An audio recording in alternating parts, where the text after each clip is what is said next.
satu indikator atau variabel penyebab daya saing kita lebih rendah dibanding negara-negara tetangga kita adalah pertama adalah kita sudah memahami semua bahwa tingkat korupsi kita masih paling tinggi. Itu yang kedua adalah inefisiensi birokrasi pemerintahan. Lalu kemudian etos kerja kita masih rendah. Kita berada pada urutan peringkat 108 dari 138 negara yang disurvei di dunia. Rendah sekali ya. Rendah sekali. Yang paling utama juga adalah faktor gengsi. Ya begitu juga. Kita kadang-kadang orang Sulawesi Selatan faktor gengsi dia padahal kita punya lahan ada tidak tergarap. Lahan menjadi tidur. Dia lebih senang katakanlah merantau di Malaysia menjadi tukang kebun sawit, ya, petani kelapa sawit. Padahal di negara Sulawesi Selatan juga banyak subur kelapa sawit bisa tumbuh karena faktor gengsi seperti itu.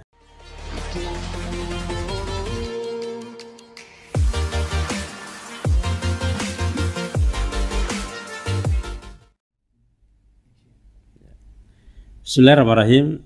Assalamualaikum warahmatullahi wabarakatuh.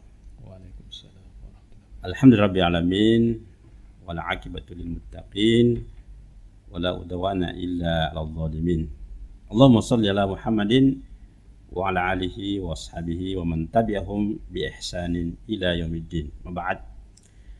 Pemirsa MUI TV yang sama-sama dirahmati Subhanahu wa taala. Alhamdulillah pada sore ini kita akan bincang-bincang terkait masalah pemberdayaan ekonomi umat. Yang kita pahami bersama bahwa syariat Islam merupakan sistem hidup yang mengatur seluruh kehidupan manusia, khususnya pada persoalan ekonomi. Dan salah satu hal yang sangat penting perlu diperhatikan bagi umat Islam adalah bagaimana meningkatkan etos kerja. Karena bekerja dalam Islam merupakan perintah Allah Subhanahu wa taala. Bahkan bagian daripada ibadah kepada Allah Subhanahu wa taala. Nah, bagaimana sebenarnya etos kerja dalam Islam? Kita hadirkan narasumber kita, ya, Bapak Profesor Nazir Hamzah. Assalamualaikum, Prof. Waalaikumsalam warahmatullahi wabarakatuh. Kabar ini? Alhamdulillah. Alhamdulillah, insyaallah. Ya.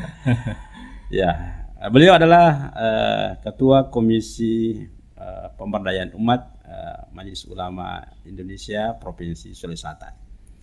Baik, Prof, mungkin sedikit pengantar ya, kira-kira sebenarnya bagaimana perbandingan etos kerja dalam Islam dan etos kerja dalam dalam dua daripada syariat Islam itu.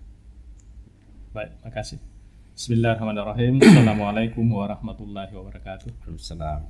Alhamdulillahilladzi anzala ala abdihil kitaba wa lam yaj'al lahu iwaja. Asyhadu an la ilaha illallah wahdahu la syarikalah wa asyhadu anna sayyidina Muhammadan rasuluh. Allahumma shalli ala sayyidina Muhammad wa ala alihi washabbihi ajmain. Amma ba'd. Para pemirsa TV Majelis Ulama Indonesia yang saya hormati, tema yang saya sampaikan pada kesempatan ini adalah bagaimana membudayakan etos kerja Islam dalam melaksanakan amanah, baik itu sebagai pebisnis maupun para pelaku ekonomi yang lain. Kalau kita melihat peringkat daya saing bangsa, kita ini berada pada posisi yang keempat dari negara-negara ASEAN. Singapura urutan pertama, Malaysia urutan kedua, Thailand, baru Indonesia. Kita berada pada posisi peringkat daya saing untuk negara ASEAN. Kalau kita melihat peringkat dunia dari 138 negara yang disurvei di dunia, maka Indonesia berada pada urutan yang ke-37. 37 ya dari beberapa negara di dunia. Ini artinya bahwa kita ini masih harus digenjot itu itu daya saing kita. Salah satu indikator atau variabel penyebab daya saing kita lebih rendah dibanding negara-negara tetangga kita adalah pertama adalah kita sudah memahami semua bahwa tingkat korupsi kita masih paling tinggi. Itu. Alhamdulillah. Yang kedua adalah inefisiensi birokrasi pemerintahan. Iya. Lalu kemudian etos kerja kita masih rendah. Kita berada pada urutan peringkat 108 dari 138 negara yang disurvei di dunia. Rendah sekali ya. Rendah sekali. Padahal tegas dalam Al-Quran disyaratkan oleh Allah Subhanahu wa taala, wa qul a'malu fasayarallahu a'malakum wa rasuluhu wal mu'minuna wasaturaduna ila alimil ghaibi was syahadah wa yunabbiukum bima kuntum ta'malun. Jadi kalau kita mengkaji ayat ini sesungguhnya tidak ada alasan tidak bekerja. Betul. Karena Allah memberikan punishment and reward itu. Masya Allah. Kepada orang yang bekerja. Yang penting niatnya dulu. Yeah. Niat kita untuk bekerja untuk apa? Dan beberapa ayat menjelaskan dalam surat An-Najm juga dalam ayat 39 dan 41 itu bahwasanya seorang manusia tiada memperoleh selain apa yang telah diusahakannya. Ya. Jadi betul-betul kita harus bekerja. Jadi tidak ada alasan untuk itu seperti itu. Yeah. Dan bahwasanya usaha itu kelak akan diperlihatkan kepadanya. Jadi kita akan diberitahukan apa yang kau kerjakan. Itulah kinerja kita. Allah nanti memperlihatkan kinerja kita seperti ini yang kita lakukan. Kemudian ayat berikutnya akan diberi balasan kepadanya dengan balasan yang paling sempurna, luar biasa. Ya, tapi nawaitunya itu yang paling penting. Yeah. Mengapa seperti itu? Karena memang ya kita penduduk punya potensi sumber daya manusia yang cukup besar. Itu. Sementara potensi sumber daya alam kita ya kita masih tergolong negara terkaya di dunia. Tapi kalau kita lihat keterbelakangan kita dibanding negara-negara tetangga, tidak usah jauh-jauh Malaysia. Thailand, kita masih di bawah, jauh di bawah daripada apa itu. Apalagi kalau kita mengukur pertumbuhan ekonomi, income per kapita banding Singapura itu sekitar 6 kali lipat pendapatan Singapura dibanding yang pendapatan kita seperti. Jadi ini menunjukkan bahwa etos kerja kita memang perlu digenjot ya. Padahal kita ini umat Islam yang terbesar, punya potensi pasar yang cukup besar. Jadi sesungguhnya kalau kita melihat sumber daya, kekayaan sumber daya, tidak ada alasan untuk kita tidak melakukan sesuatu untuk melakukan pekerjaan itu. Nah, indikator etos kerja Islam itu yang penting adalah niat, ikhlas. Yang kedua adalah tingkat kedisiplinan. Ini yang paling penting. Kita di negara kita ini terus terang saja tingkat kedisiplinan kita masih relatif lebih rendah ya, seperti itu ya. Apalagi yang namanya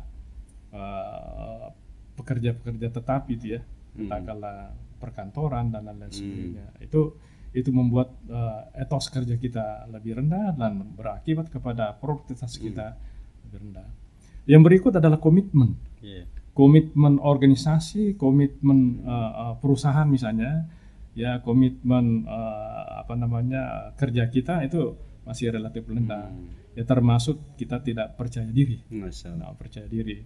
Lalu kemudian ya karakter kita juga adalah seharusnya kita berjiwa layanan ya. Kalau kita mengikuti sunnah Rasulullah SAW, Rasulullah itu tidak mau dipuji-puji, tapi ingin bagaimana melayani umatnya, bagaimana melayani stakeholder, bagaimana melayani konsumen itu ya, seperti itu. Oleh karena itu ya kita harus berjiwa layanan. Inilah indikator-indikator yang perlu kita cermati, lalu kemudian kita implementasikan dalam menekuni terutama aktivitas usaha kita, apakah itu bisnis atau amanah yang lain diberikan oleh Allah Subhanahu wa taala. Itu beberapa sekadar pengantar ya bagaimana etos kerja kita masih relatif lebih rendah dibanding dengan negara-negara lain. Ya. Baik, Prof, sebelum jalan lagi tadi kan idealisme dalam Al-Quran itu hadis tentang etos kerja begitu sangat luar biasa ya. Menyuruh kita, memotivasi kita untuk memiliki etos kerja tinggi. Tapi realitasnya kita lihat umat kita ini sangat jauh sekali apa yang kita harapkan dari idealisme tadi itu. Kira-kira apa penyakit yang dihadapi oleh kita bicara umat Islam dulu ya, karena secara umum kita ini umat Islam di Indonesia ini mayoritas gitu. Nah, kira-kira apa penyakitnya umat kita? Kenapa antara idealisme dan realitas itu tentang etos kerja sangat rendah sekali gitu? Iya. Itu mungkin karena pemahaman kita terhadap Al-Quran dan hadis Nabi Insya Allah. SAW. Ini yang masih perlu kita sebagai umat Islam, bagaimana terus mengkaji Al-Quran dan hadis Rasulullah SAW. Sebenarnya kalau kita melihat potensi sumber daya alam kita, cukup luar biasa, itu menjanjikan harapan bagi kita umat Islam. Cuma kadang-kadang kita kan tidak disiplin. Kemudian ya mungkin masih banyak para masyarakat kita yang bermalas-malasan atau terlena dengan potensi sumber daya alam yang kaya seperti itu. Mau diapakan itu? Lagi-lagi kembali kepada kualitas SDM-nya, kualitas SDM-nya. Mungkin kita tidak memahami bagaimana eksistensi diri kita sebagai hamba Allah. Ya, kita diberi kekuatan, kita diberi kesehatan, ya, dan kesempatan untuk menggarap sumber daya yang begitu luar biasa kayanya di Indonesia ini, ya. Tidak akan dikatakan juga dalam Al-Quran, faiza qudiyatis salatu fantasiru fil ardh. Jadi bertebaranlah kamu di muka bumi untuk mencari karunia, kata Allah Subhanahu wa taala. Ini kadang-kadang kita merasa pesimis ketika melihat suatu kondisi negara atau kondisi bangsa, ya, apalagi di era pandemi, ya, sudah hampir 2 tahun, lebih 2 tahun terkungkung kita di rumah tidak melakukan aktivitas. Sebenarnya ini memberi motivasi kita. Sebenarnya ada hikmah yang bisa kita petik dari pandemi ini. Bagaimana betul-betul kita memahami eksistensi kita sebagai hamba Allah Subhanahu wa taala. Dan saya yakin kalau ini kita lakukan, ya, dengan berbagai sumber daya yang kita miliki, dan itu insya Allah kita akan bisa lebih makmur ke depan itu, ya. Kita luar biasa nih. Tapi ya begitu. Tapi ya lagi-lagi katakan kita ini kan jumlah penduduk yang cukup besar juga. Sekarang sudah 270 juta. Iya, ya.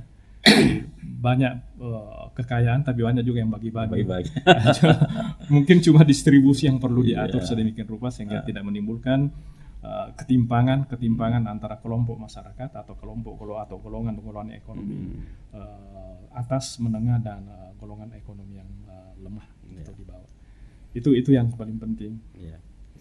Ada fenomena Prof ini misalnya orang dari daerah, ya, atau orang Indonesia sendiri hijrah di tempat lain atau negara lain. Ternyata di daerah lain atau negara lain mereka sangat sukses, ya, karena diutus kerja. Apa karena sistem yang ada di negara kita ini yang tidak mendukung, atau ada hal yang membuat mereka termotivasi untuk bisa bangkit membangun itu kerjanya? Iya, betul. Yang paling utama juga adalah faktor gengsi. Ya, begitu juga. Kita kadang-kadang orang Sulawesi Selatan faktor gengsi dia, kan. Padahal kita punya lahan ada tidak tergarap, lahan menjadi tidur. Dia lebih senang katakanlah merantau di Malaysia, menjadi tukang kebun sawit, ya, petani kelapa sawit. Padahal di negara Sulawesi Selatan juga banyak subur kelapa sawit bisa tumbuh, karena faktor gengsi seperti itu. Dia merasa bangga kalau dia pergi ke luar itu, ya, lalu kemudian tidak ada yang keluarganya yang lihat, ya, disitulah menambah semangatnya, memberikan motivasi untuk bagaimana dia bisa sukses ketika nanti dia kembali ke kampungnya, itu membawa hasil yang lebih besar dibanding dengan harapan yang ada di kampungnya. Itu yang biasa memotivasi para perantau, terutama umat Islam yang ada di Malaysia, ya, orang-orang Indonesia yang ada di terutama orang Sulawesi Selatan, ya, itu lebih etos kerjanya lebih tinggi dibanding dengan kalau bekerja di sini. Ya, itu faktor gengsi. Lalu kemudian yang kedua, karena mungkin diinak-bobokkan dengan kebiasaan dalam rumah tangga dan lingkungan lingkungan kerjanya, sehingga membuat mereka, ya, kurang termotivasi bekerja di kampungnya sendiri dibanding dengan di kampungnya orang lain atau di negaranya orang lain. Ya. Prof, ini itu kerjasamanya yang contoh yang terbaik itu kan Rasulullah SAW, ya. Beliau pada umur 12 tahun itu sudah bekerja, ya, sebagai pengembala gitu, ya. Kemudian umur 17 tahun ya sudah saya pengusaha gitu. Nah, kira-kira bagaimana meneladani ini, ya, nilai-nilai etos kerja beliau itu, bahkan sampai jadi pemimpin umat, pemimpin peradaban. Nah, kalau kita lihat kan luar biasa terus kerja beliau itu. Nah, cuma kan masyarakat kita atau umat Islam ini hanya melihat Nabi itu dari sisi ibadah saja, gitu. Tapi dari sisi masalah bisnis ini tidak jadi contoh. Tuh. Gimana itu Prof itu? Iya. Rasulullah Shallallahu Alaihi Wasallam itu ya luar biasa. Sejak dini ya masih kecil itu sudah ditanamkan oleh keluarganya, di lingkungan keluarganya kejujuran itu. Bahkan saya meminjam istilah falsafah air. Kenapa orang-orang Tionghoa banyak berhasil di dunia itu, walaupun bukan umat Islam. Kalau saya melihat dia mampu mengimplementasikan dalam dirinya sifat-sifat air itu. Sifat air yang pertama itu adalah air itu adalah pembersih. Di dalam Islam juga sesungguhnya bahwa air pembersih itu adalah jujur. Jujur. Dalam surat Al-Ahzab ayat 35 ya, dan lalu kemudian hadis Rasulullah juga sallallahu alaihi wasallam dikatakan jujur itu adalah ketenangan. Jadi luar biasa. Beliau dipercaya pada umur masih remaja, dipercaya untuk membawa barang dagangan bukan dalam negeri saja, tapi ke luar negeri, negara negara tetangga. Sudah global saja. Global itu. Itu masih umur belasan tahun 13 tahun sudah dipercaya. Betul. Kenapa? Karena kejujurannya. Trust itu saya. Ya luar biasa. Lalu kemudian yang kedua, sifat air yang kedua adalah air itu selalu mencari dataran rendah. Atau rendah hati. Ketawaduannya luar biasa. Kita tidak boleh sombong gitu ya. Saya kira seorang Luqmanul Hakim adalah seorang pendidik biasa juga dilarisan pendidik sejati itu kan begitu. Luar biasa nasihat kepada keluarganya, kedua anaknya, janganlah kamu sombong, menerima amanah itu ya. Itu. Jadi oleh karena itu ya kesombongan itu akan tidak membawa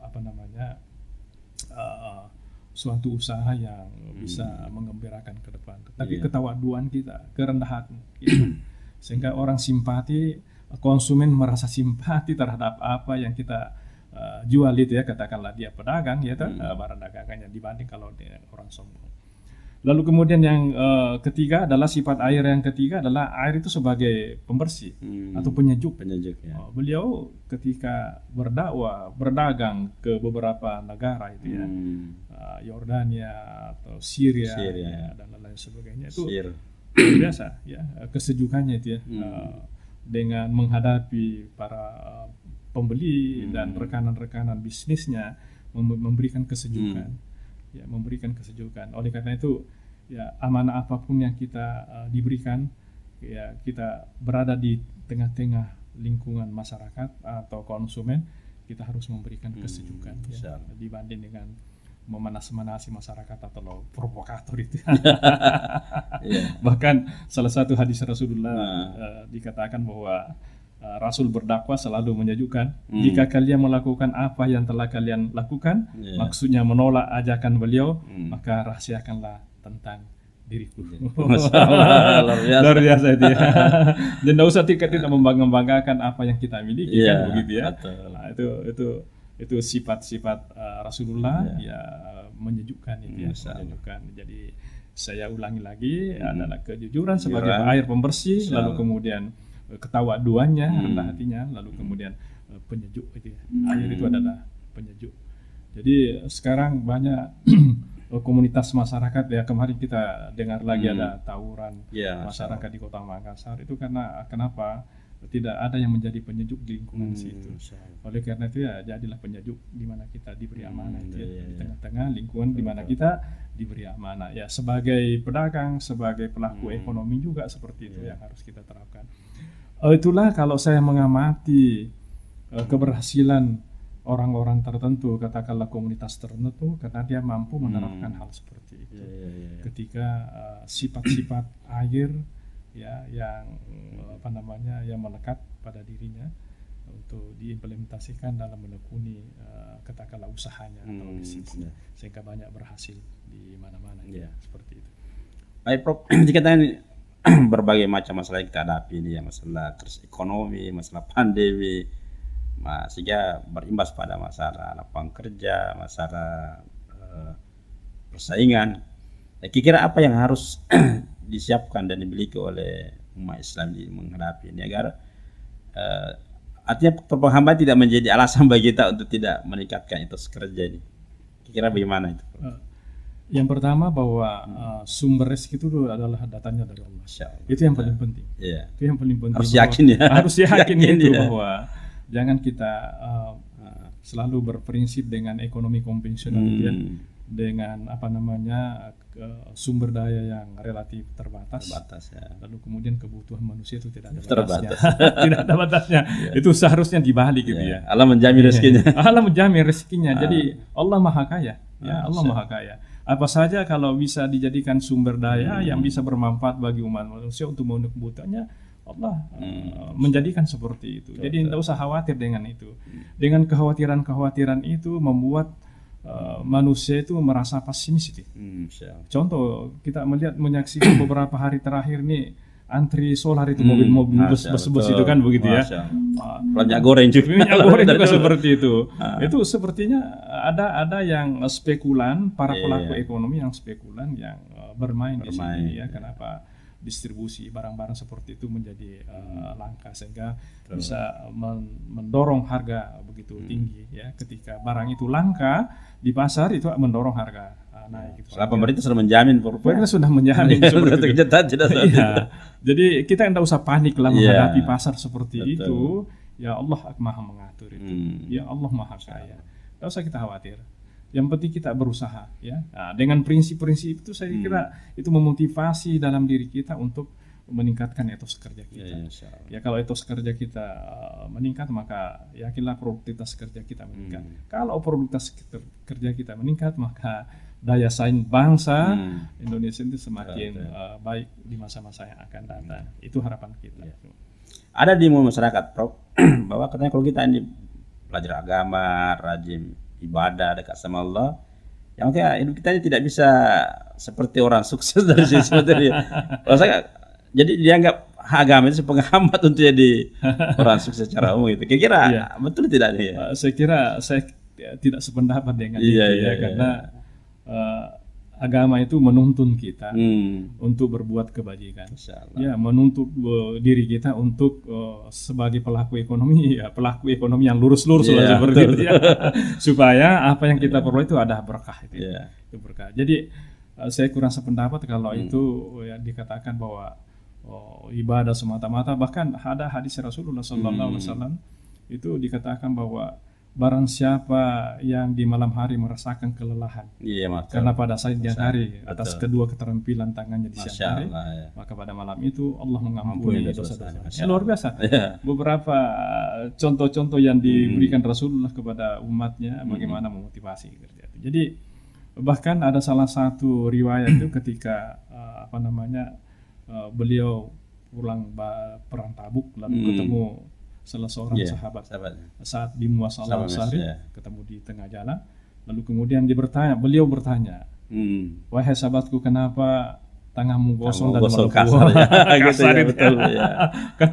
Kata sahabat saat di Muasal Al-Ansari, tanganku gosong karena sengatan matahari, tanganku melepuh karena kerja kerasku dilarang. Ya, ketika itu Rasulullah mengambil kedua tangan para sahabatnya itu saat di Muasal Al-Ansari lalu diciumnya, lalu beliau berkata, inilah tangan yang tidak pernah tersentuh oleh api neraka.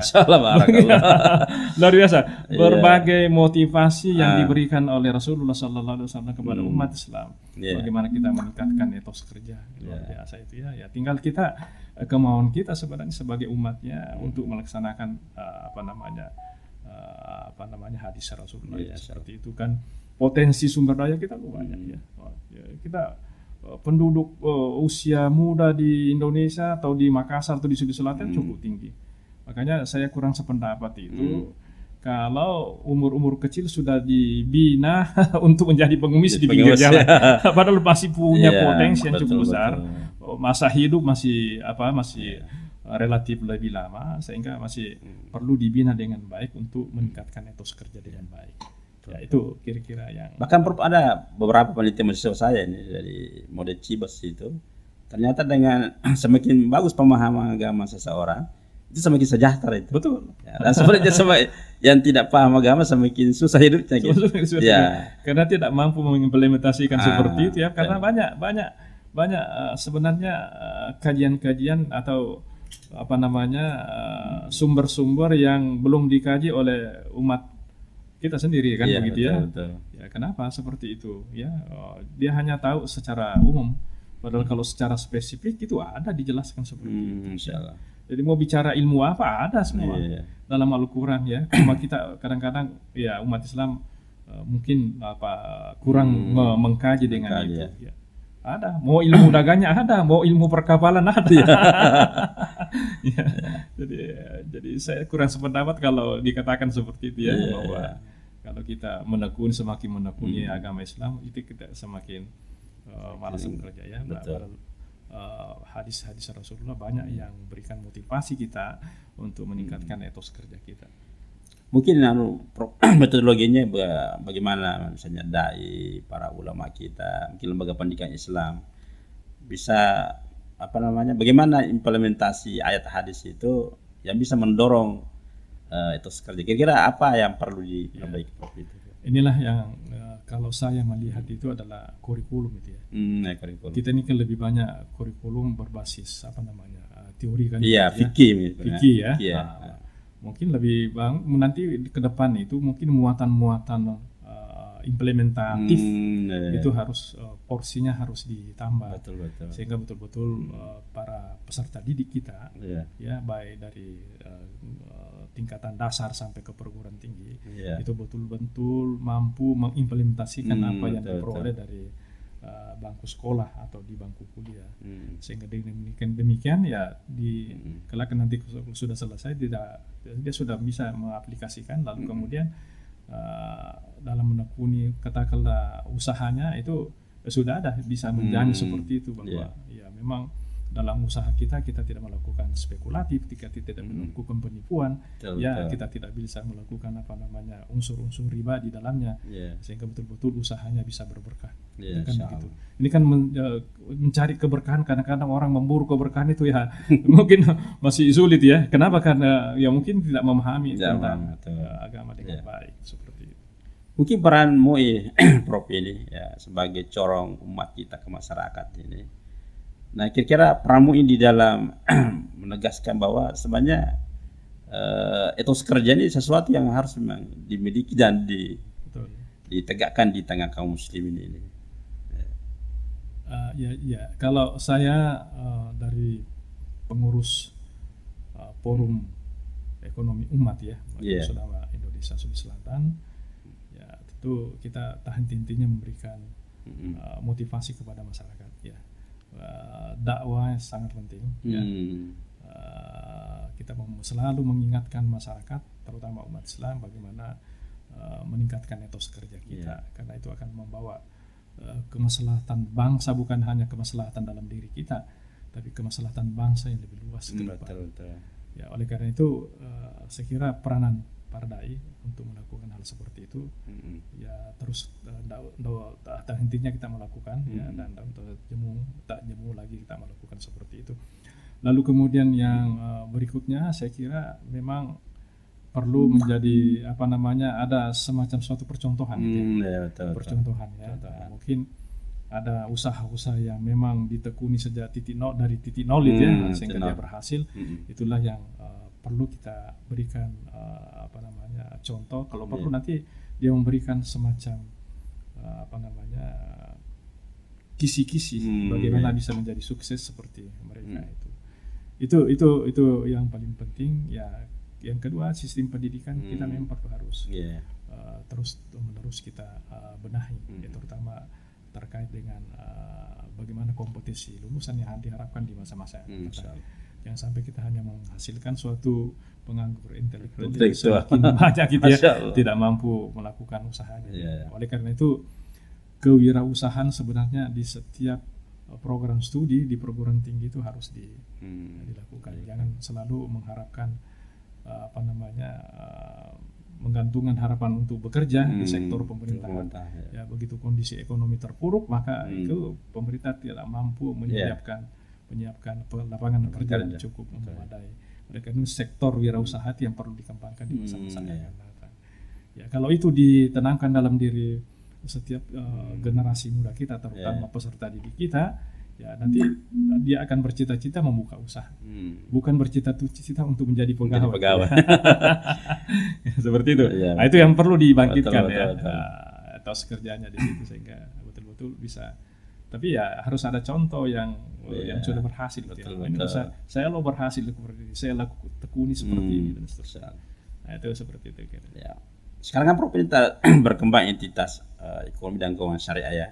Ada perbankan, ada gadai syariah, macam-macam lah sekarang. Kira bagaimana kolaborasinya entitas lembaga ekonomi dan keuangan syariah ini bisa mendukung terbentuknya Toskar jadi masyarakat Muslim ini? Ini sangat penting karena perkembangan para pelaku ekonomi syariah juga cukup luar biasa. Dan potensi kita di Indonesia itu cukup besar. Betul. Oleh karena itu ya lagi-lagi saya katakan memang ya kalau menurut saya sih perlu ada suatu lembaga khusus di pemerintahan untuk gitu ya. Kementerian khusus untuk melakukan itu karena luar biasa potensi kita. Kita ini kan katakanlah Kementerian Perdagangan itu Kementerian Perdagangan secara umum. Bagaimana kita membentuk Kementerian Perdagangan berdasarkan syariah? Itu seperti begitu ya. Jadi dua ekonomi sistem ya. Dua ekonomi sistem ya. Tapi itu secara perlahan-lahan. Karena kan masih bank perbankan. Sekarang kan beberapa bank konvensional sudah atau bank syariah sudah bergabung menjadi BSI. Itu secara perlahan-lahan kita lakukan seperti itu sehingga tidak menimbulkan kepanikan masyarakat itu ya. Apalagi kebijakan pemerintah seperti ini bisa panik kan seperti itu ya. itu saya kira perlu dikembangkan di masa-masa yang akan datang ya. Kita perlahan-lahan ya katakanlah di beberapa negara Islam di dunia itu kan sudah perlahan-lahan menerapkan sistem syariah itu di setiap sektor ya, baik sektor pemerintah maupun sektor swasta. Jadi yang namanya kebijakan baru kita tidak perlu terlalu drastis tapi secara perlahan-lahan. Di samping peranan MUI juga memberikan dakwanya kepada masyarakat dan literasi ya dan lain sebagainya sehingga masyarakat memahami ya eksistensinya sebagai hamba Allah Subhanahu wa taala.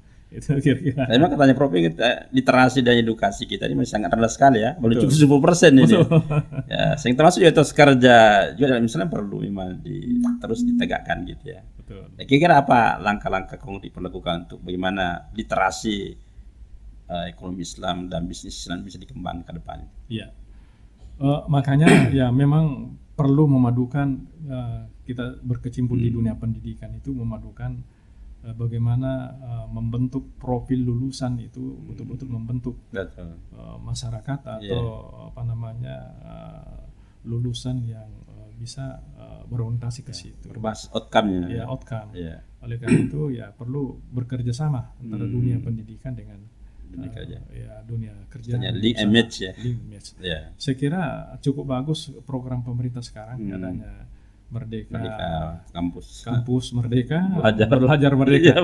Ya, bagaimana itu ilmu yang diterapkan itu bisa dimanfaatkan dan sudah ada pengalaman untuk bisa berusaha nanti di masa-masa yang akan datang ketika nanti mahasiswa itu sudah selesai. Jadi jangan hanya fokus kepada teori, selesai sarjana sudah dia menganggur kan begitu ya. Itu kita tidak harapkan itu seperti itu. Oleh karena itu ya kita harus duduk bersama ya, kalau perlu nanti ada penyusunan kurikulum kita harus melibatkan para pemangku kepentingan eksternal, terutama pemangku kepentingan pengguna lulusan ya, bidang usaha yang lain, kira-kira SDM apa yang dibutuhkan di masa-masa yang akan datang. Saya kira kalau itu dilakukan, saya kira ini bisa lebih efektif nanti di masa-masa yang akan datang. Kisah lagi Pak Prof, masalah peran masjid ini sekarang yang menjadi sumber kekuatan umat kan ya, sering 5 kali sehari kita bertemu di masjid. Tapi potensi masjid yang begitu besar dari jumlah dari jemaah, tapi ternyata belum mampu untuk menggerakkan potensi ekonomi ini. Betul. Kalau boleh saya katakan bahwa masjid kita alhamdulillah di Sulawesi Selatan yang luar biasa, ribuan itu ya. Tapi saya menganggap masih mubasir. Kenapa? Karena hanya dimanfaatkan oleh salat 5 Ya, waktu saja. salat 5 waktu, padahal banyak potensi yang bisa dimanfaatkan itu di masjid itu ya, terutama potensi sosial ekonomi, Ya, ekonomi. pemberdayaan sosial ekonomi masyarakat untuk itu ya. Katakanlah para usaha kecil ya, atau yang kecil, mikro kecil itu kita bisa tampung di masjid ya, katakanlah dengan mungkin ada sumber-sumber pembiayaan. Kalau dia masih relatif sangat-sangat kecil usahanya, kita bantu mereka dengan berbagai sumber-sumber pembinaan, pembiayaan maksud saya. Ada dana zakat ya, infak dan sedekah, itu kita bisa berdayakan. Masjid ini bisa diberdayakan ya di sini. Jadi dulu di zaman Rasulullah masjid itu bukan hanya digunakan untuk ibadah saja. Ibadah itu ya. Ibadah mahdah saja. Tapi bisa juga dapat digunakan juga sebagai ibadah sosial ekonomi. Luar biasa. Bahkan masjid itu biasa di zaman Rasulullah itu menyusun strategi untuk bagaimana menghadapi masyarakat di masa-masa yang akan datang. Sebagai sumber informasi ya kepada masyarakat. Ini perlu dipotensikan seperti sekarang ini, ini perlu dikembangkan terus ini ya, sumber-sumber informasi kepada masyarakat itu ya, luar biasa. Apalagi kalau masih ada halaman-halaman masjid atau space yang bisa dimanfaatkan oleh para pedagang kecil itu bisa diberdayakan seperti itu, dan terus menerus kita lakukan pembinaan. Ya mudah-mudahan nanti dengan pembinaan yang kita lakukan itu bisa berkembang dari kecil menengah sampai ke atas seperti itu. Itu harapan kita semua. Jadi masjid ini jangan hanya digunakan sebagai ibadah mahdah saja, tapi fungsikanlah sebagai ibadah sosial ekonomi, sebagai sumber-sumber informasi di masa-masa yang akan datang supaya lebih efektif. Nah, mungkin itu bisa daya tarik juga masyarakat kita mau ke masjid karena kita bisa sejahtera. Sambil dia beli barang dagangan misalnya di masjid ya, sudah waktu sholat. Betul. Sudah bisa. Jadi ekonomi berputar juga di masjid. Berputar di masjid itu dan bisa menampung masyarakat di sekitar masjid, bisa diberdayakan untuk itu. Dan saya kira persoalan modal kan bisa banyak sumber-sumber pembiayaan kita bisa lakukan, bukan hanya dari sektor moneter atau sektor perbankan, tapi ada yang lain ya, zakat, ada zakat, infak dan wakaf, apalagi itu kan, itu luar biasa ya, menggerakkan ekonomi kita untuk di masa-masa yang penting kita kelola dengan baik, kita kontrol dengan baik, sehingga kita bina dengan baik, sehingga dia bisa lebih maju di masa-masa yang akan datang. Itu ya, jadi intinya memang perlu ya kolaborasi ya dan sinergitas dari seluruh entitas umat ini. Betul. Untuk mendukung entitas kerja ini. Baik, nampaknya sudah habis waktu di Prof ini. Para pemirsa yang kami muliakan, alhamdulillah kita telah membahas tentang bagaimana pentingnya etos kerja di dalam Islam ya. Ternyata apa yang sampai tadi beliau bahwa Al-Quran dan hadis Rasulullah SAW dan juga apa yang diterapkan oleh Rasulullah SAW tentang etos kerja itu sangat luar biasa ya, bisa menginspirasi kita bagaimana membangun etos kerja. Dan etos kerja ini tentu akan bisa memacu potensi umat kita, bisa meningkatkan kemampuannya, bisa meningkatkan pendapatannya, ya bisa meningkatkan kesejahteraan, dan tentunya akan juga berimbas kepada kekuatan umat dan bangsa ke depan ya kalau etos kerja ini dimiliki. Jelas bahwa etos kerja adalah milik umat Islam yang harus terus digali ya, seperti tadi air yang mengalir ya, harus terus kita alirkan supaya etos kerja ini bisa menjadi ya, cahaya dari dalam menaungi berbagai macam masalah yang kita hadapi pada sekarang ini. Saya Idris Prakas sebagai moderator, dan kepada narasumber kita Pak Prof Nasir, kami ucapkan terima kasih. Semoga apa yang disampaikan beliau bisa bermanfaat dan bisa menjadi amal jariah bagi kita semua. Dan intinya bahwa etos kerja kita harus terus tumbuhkan untuk membangun umat dan bangsa ke depan, insyaallah. Demikian, bila bismillah, subhanakallah bihamdik, nasdalillah tawatu bilai. Assalamualaikum warahmatullahi wabarakatuh. Waalaikumsalam warahmatullahi wabarakatuh.